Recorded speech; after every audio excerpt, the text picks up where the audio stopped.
Joining me on the latest episode of the Gray Area podcast, I am joined by the editor-in-chief for SB Nation's Mavs Moneyball. You can find him on Twitter at Kirk Serious Face. His name is Kirk Henderson. Kirk, how are you this evening? I'm well. Thank you for having me. Hey, thanks so much for taking some time with me to talk a little Mavs basketball as we get ready for a brand new season, one that will be getting started here in earnest as we record this in a couple of days with them traveling to Milwaukee to take on the Bucks in their first preseason game. As far as for you, how excited are you for this Mavs season given the success that they had last year, making the playoffs and giving the Clippers all that they could handle in that first round series? I really couldn't be more excited. I started writing about the Mavs in 2013, so right as they started fighting the tide as hard as possible, it slowly got a little bit worse. And as I've been telling our staff, this is why we do this. We've been waiting for a good team. Last year was a unbelievably fun surprise, and this is where the rubber meets the road and the team starts to be really competitive. I think that this is going to be probably one of the most entertaining seasons basketball-wise that Mavs fans have had since the title team. And, of course, one of the linchpins of that title team has seen himself depart now. J.J. Barea was officially put on waivers today by the Dallas Mavericks after spending well over a decade with this team. And, of course, a lot of folks remember his biggest moments came during the 2011 NBA Finals when he was inserted into the starting lineup against the Miami Heat. What will be your lasting memories of J.J. Barea as a player for the Dallas Mavericks? Other than the final series, he also helped carve the Lakers alive in the second round of 2011. I've been watching some highlights that people have been passing around, and I forgot just how brutal he was. The Lakers could not stop him, which was why Andrew Bynum eventually got fed up and absolutely, clotheslined him during that game. So past that, when he returned and he's been part of these kind of more difficult to watch Mavs teams, I'll say that he's been, a constant source of energy. I'm going to miss that. I really like, I was going through the sheer number of and roll partners. Brandon Wright in 2014-15 was when really a lot of his high-flying alley-oops, those are the ones that stick in my head. Yeah. So just his ability to play with lots of different guys. Dirk Nowitzki helped make his career, but Barea was really, a stalwart. And those are the things that are going to stick with me because he's just a testament to getting every ounce of success out of one's talent.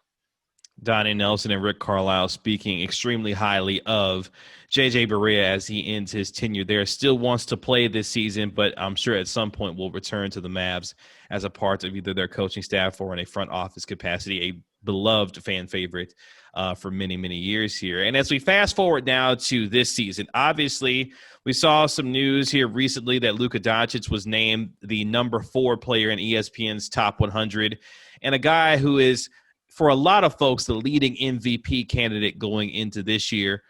For you, one, how much have you been able to see with Luka Doncic, the growth that he's had and how he's been able to become a top 5 player in this league? And for you, what should be the expectations for Mavs fans when they look at Luka Doncic going into this year after the year that he had last year? I mean, he has been – I was all in on him starting at the beginning of the 2017 season when I saw some highlights, just really dove in deep. That said, I could have never predicted what has occurred over the past season and a half. He is every bit as talented as we could ever hope to imagine.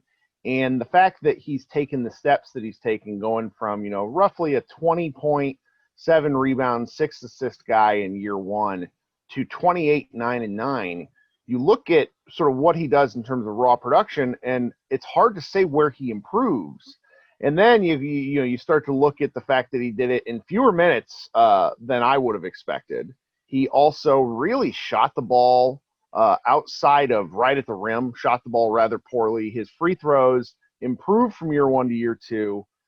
But he still really wasn't great. He shot under 70% in the fourth quarter, which kind of surprised me because he gets a lot of his free throws early and late.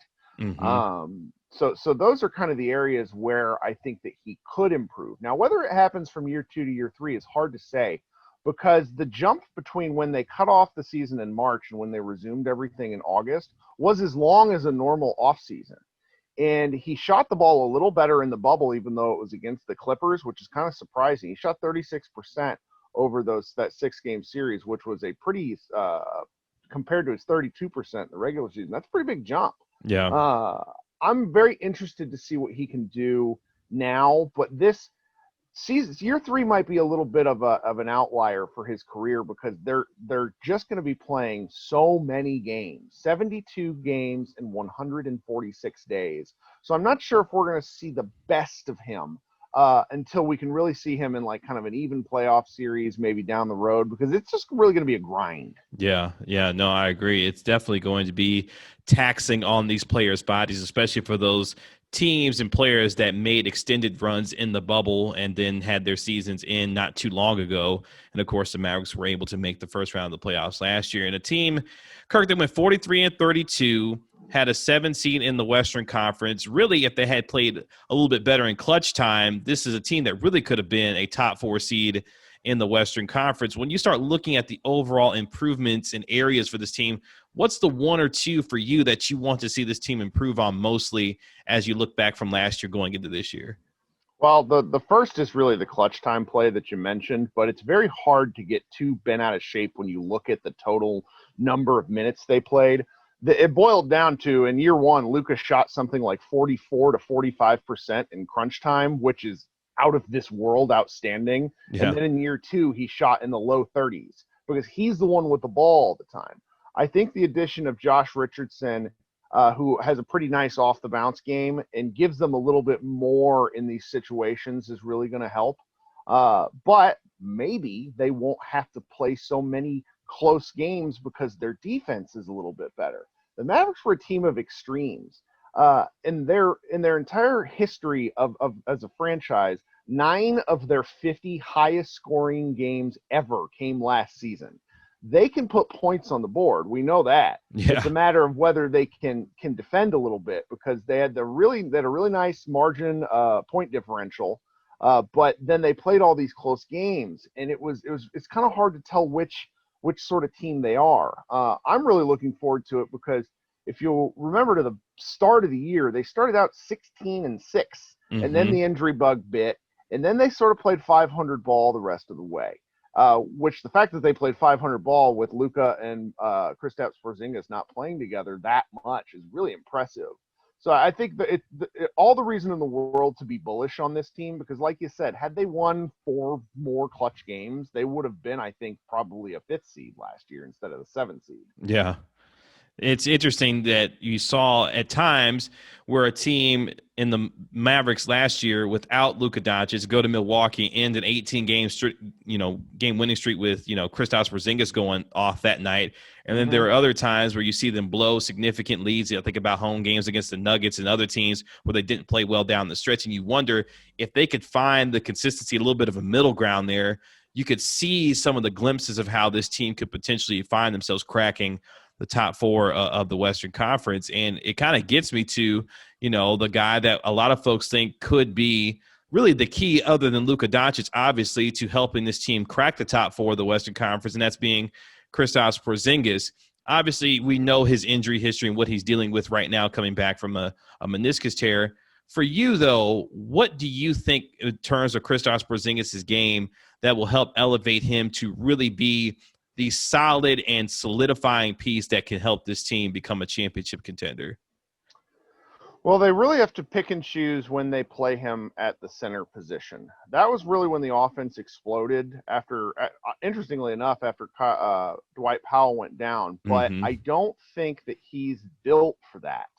The Lakers have this very similar concern with Anthony Davis. All the numbers look phenomenal when Porzingis is playing center, but he plays with a little bit of a recklessness that I think if I'm putting myself in the Mavs, coaching staff position, worry about that. Just the grind, because the the knee injury that he suffered was on the opposite knee of the side that he's had, compared to where he's had all his other injuries. Mm-hmm. So it's that it is very injury focused. But if he plays the 5-man, 40% of the time, the Mavericks are going to be very threatening to other teams because he really learned to roll to the basket in a way that I don't think he had been, really trained at before.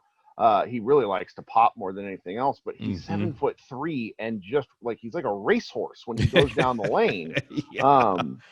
I like to say that he lands like a drunk baby deer because he always lands on one leg, which scares me a little bit. But he's got really incredible like straight line athleticism. He reminds me of like a downhill running back in football, where if he's going at the rim, there's not much you can do. Mm-hmm.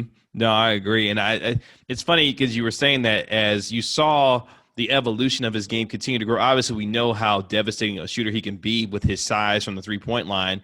But I thought, as you mentioned, his ability to roll to the basket improved a lot more. You started to see him get much more aggressive. And I think one of the things I liked most about the growth of his game last year was that you could see the recognition of what the defenses were trying to do against him. And he was recognizing that better and better as the season went on, where he was taking the opportunities to dribble drives at the basket and finish explosively at the rim. So I think part of that, too, is the evolution of his game and playing, obviously, in a different offense with respect to Rick Carlisle versus what he was doing in New York. And I think it paid dividends for him last year. Do you think that same momentum continues to grow for him as he continues to get more comfortable in this offense?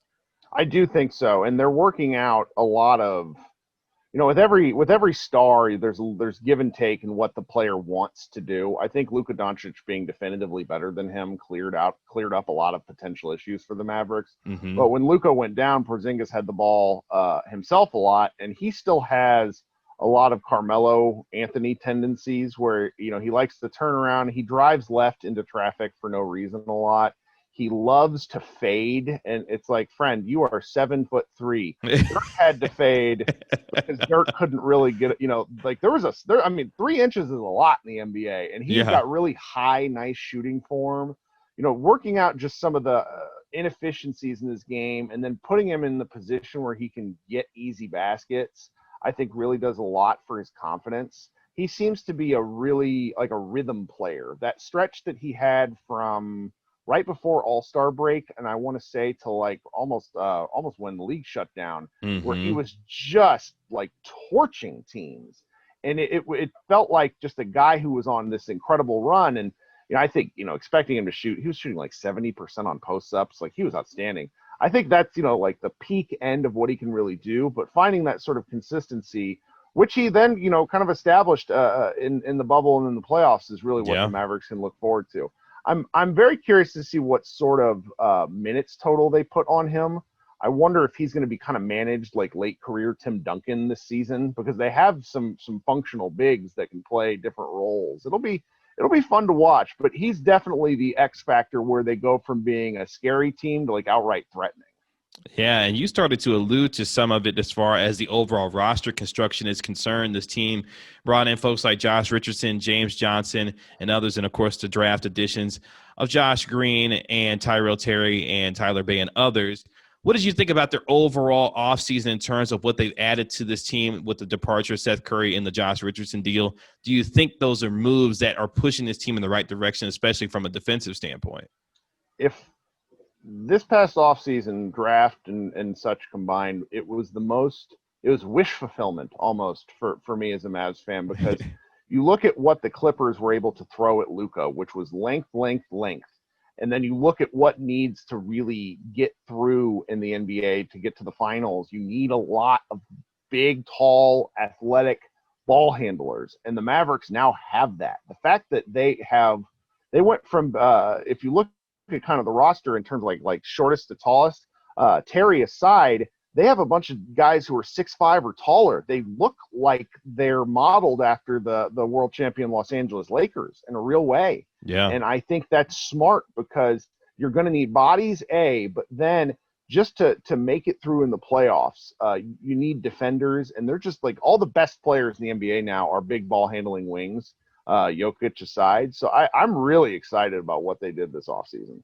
Yeah, Josh Richardson coming over from Philadelphia, James Johnson, a second-degree black belt, the enforcer, if you will, for this basketball team going forward. A lot of folks are excited about that. And one player that I'm interested to get your opinion on is a guy, Tim Hardaway, who, of course, exercised his near $19 million option to play this year after having a career year with Luka Doncic and this team a year ago.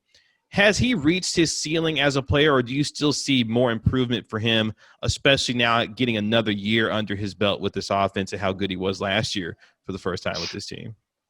I really don't know. Tim's career is fascinating because if you look at his basketball reference page, you just see wild fluctuations in his shooting ability, which I think really carries the rest of his game. I find it, the fact that the Mavericks were able to get him to buy into this position really opened up his game. He was, I want to say, top 20 in the league in 3-point shooting percentage, which is really remarkable considering he's had seasons where he shot like 32, 33%. Yeah. And he's going to be a key for them this season, but he's a threat. He's a threat off the bounce. I really, the addition of Richardson just lets them do so much with Hardaway, with Dorian Finney-Smith. They're going to be able to play a lot of different ways if they want to. And Hardaway is kind of, I don't want to call him an X factor because he was largely responsible for a big chunk of their success this season. And if he can even come, let's say his shooting falls a bit, he shoots 36, 37%, he still makes this team scary. I'm not sure how much better he can really get. If he could not get beat on backdoor passes, that would be a big thing I would love for him to do. He battled harder on defense than I would have expected this year. But I'm really looking forward to seeing him. I was really glad he opted in. I think if he had opted out, things might have gotten a little uncomfortable because he was one of the better shooters amongst the team that really needs that shooting to succeed. Yeah, and I think one of the things that, besides the shooting prowess that he has been able to develop, especially with his offense, Rick Carlisle continuously talked about the intensity that he brings on both ends of the floor. One of these things that the Mavs have loved about him since he has arrived there. Hopefully he'll continue to bring that as he goes along this year. And speaking of intensity, guys like Dwight Powell coming back after a torn Achilles, Jalen Brunson coming back, and this team is seeming like getting healthier as they get ready to go in the season, especially with Kristaps Porzingis once he comes back, hopefully at the beginning of January. When you look at the overall depth of this team, do you like the depth that they've built with this team, and are they built enough to where they could start battling these top 3 or 4 teams in the Western Conference legitimately night in and night out, given how this season is being shortened, but also the grind that it's going to be with this season also? I really think so. I think that their margin for success should be their goal should be a top 4 seed. I think they're capable of that if things go right. This will be, kind of a season unlike any other. They start the year on the road, which if, Phoenix Lakers Clippers, which is going to be kind of tough. But then they play this massive home stretch somewhere around February, where if in 2018-19, the Mavericks were an astoundingly good home team. One of the best records in the league, despite not being a very good team overall. And that is something that I'm really looking forward to seeing if they can build because, they're playing in their own gym, they're sleeping in their own beds, that sort of thing could really matter. I think that's sort of where they could be. In terms of their overall status, I see no real reason why they cannot be a Western Conference Finals team. I'm kind of a negative Nancy generally. I complain. It's sort of my go-to sports analysis, but this team is good. And what's worse, what's better is they have a lot of room for growth. And that is really fascinating to me because when you mix up the players, like adding a Josh Richardson, there's going to be film on what Dallas wants to do, but how they get there is going to be so interesting to see because they're just, when they're playing in Orlando, they're playing an 8-man rotation that featured Boban and Barea. That's just not happening. They have depth right now. Yeah, no, they do, and it's going to be interesting to see how they deploy that depth given what they were running out last year in terms of some of the pieces. that they had, and you kind of mentioned some of their schedule. 11 of their first 16 games are going to be on the road this year, which is pretty brutal for a team, that had the kind of success that they did last year. But they will be on national television 16 times during the first half of the NBA season, which means you're going to see a lot of Luka and Kristaps on national television, whether it be Luka likes the bright lights. Yes, that's true. He's a prime time player. He seems to really get it up when he's on national TV, because he plays a number of those games. If I remember correctly, there's some afternoon ones where those games are going to be broadcast in Europe too during evening time, since they're like 1:30 in the afternoon or whatnot Central Time. Yeah, so you'll have plenty of opportunities to see Luka Doncic in the bright lights, especially, of course, they open up their season on December 23rd, then a couple days later on Christmas Day. And I'm interested to get your take. So Rick Carlisle, going into yet another season with this basketball team, what have you thought about him in terms of his evolution as a coach with his team, going through the championship years, the rebuilding years, and now on the cusp of being part of another championship contender team, in the way that he's been able to handle this team throughout the years? Well, I made the joke right at the start of training camp that Zoom has produced a softer, gentler Rick Carlisle, because he just seems so much more patient for all the questions, whereas in, after game scrums, he just looks like a disappointed dad. But I will say there was a period, 2016, Harrison Barnes' first year with the team, where it felt like that a rebuilding team was just not going to be it for Rick Carlisle. He demands excellence.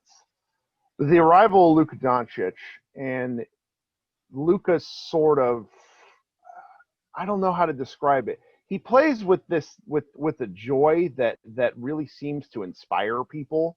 And I don't know if Rick Carlisle is capable of being inspired, but he really does seem to like coaching Luka. It seems like, I know JJ Barea served the role as kind of a go-between, but the fact that they both really love competing has, I think, brought out the best in Rick. He's not near as controlling as he used to be. The man used to call every play under the sun. And he chased a lot of talented players out of town. The Darren Collison season springs to mind, where it's just, there was some tough and touch and go things, because Rick Carlisle likes to have that level of control. He's good at it. They won a championship through with him and Jason Kidd. But I think that as he's aged into this, it's really brought out some of his best coaching abilities, because the fact that they were able to stick with the Clippers with that kind of bench is incredible. Yeah. And it really makes me excited to see what happens when they get into higher stakes games, because now that they have talent, there were seasons where, if you go look at, there's the season where Dirk started off and his knee was out, and they still played 500 basketball with Dirk missing a third of the season. And there's, like, on their basketball reference page, they had 22 guys come through because they were just cycling people in and out. Yeah. I mean, he's an incredible coach. It's a matter of finding, the balance between surviving the grind and, not butting too many heads with your players and that sort of thing. I'm glad he stuck around this long. He's a real constant. I appreciate him more and more, and particularly when his daughter does amazing things like put up TikToks of him and her doing dances. It really, like, it's like Rick Carlisle dad. I don't know. I've grown so fond of him the last decade or so. I can't imagine the Mavs without him. As Kirk opens up his crystal ball to the 2020-2021 NBA season, what does he see for the Mavericks as they get ready for a much anticipated season, and what should be an exciting one, given how Luka Doncic continues his ascension to the top of the NBA? This season or next season? I'm sorry, I was thinking about the question and then forgot the year. No, this season. So I see this season, I see them coming out of the gates a little slow because of the schedule, like you mentioned. And I see them getting written off and kind of talked poorly about in the national media sense, where it's like, oh, we were promised a greatness, very similar to the way the Denver Nuggets started last season. And then I see them putting in work and figuring it out. And by the year's end, they will probably be very similar to the 2010, 2011 Dallas Mavericks, where teams they know they're good, but they don't really take them seriously. And that's, kind of a dark horse candidate to be a finals contender is where I see them being. In 72 games, if the Mavericks can get 55 games out of Luka and Porzingis, then I see them winning no less than probably 45. I believe in them this much. I can't really put a exact level of confidence to it, but at the moment it's just I really can't wait to see them play. So yeah, no, it should be 45 wins in a 72 game schedule is pretty significant given the. Maybe I did my math wrong here. Let me. Okay, maybe a little high. Let's go 42 wins. 42 wins. That was a 63% win percentage. That's pretty high. That was incredible. 42 and 30 still ain't bad. That's still not bad at all. Yeah. So we'll see how the Mavericks fare this season with respect to the amount of talent that's on this team, the much higher expectations that have been leveled on this team to given the talent that's on this team.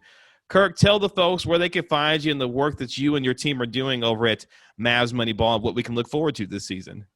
Well, you can find all of our written work at mavsmoneyball.com. We also have a podcast which we update, try to do every game. And the feed is the Mavs Moneyball podcast. If you want to find me on social media, I don't recommend it. I'm a terrible follow. My handle is at Kirk Serious Face. Our team is really excited to write about the Mavericks this year. There's going to be a lot to talk about with every game, and the games are going to just keep coming. So, depending on if you're a hardcore fan or if you're a casual person that likes to check in once a week, we're going to have coverage dedicated to you. We're all just a bunch of fans that like to that have access to a nice content management system. So we, we do what we can with what we have, and we love talking hoops over there.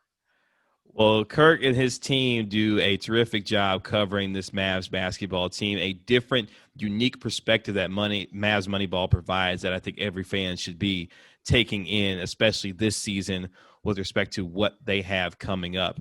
You can find him on Twitter and go ahead and follow him. Let's get his followers and continue to get his followers up at Kirk Serious Face. He is the editor-in-chief for SB Nation's Mavs Moneyball. Kirk Henderson, good enough to join us on the podcast. Kirk, thank you so much for the time. Really appreciate it. And looking forward to your team's coverage of the Mavs this year. Yep. Thanks for having me on. Thank you.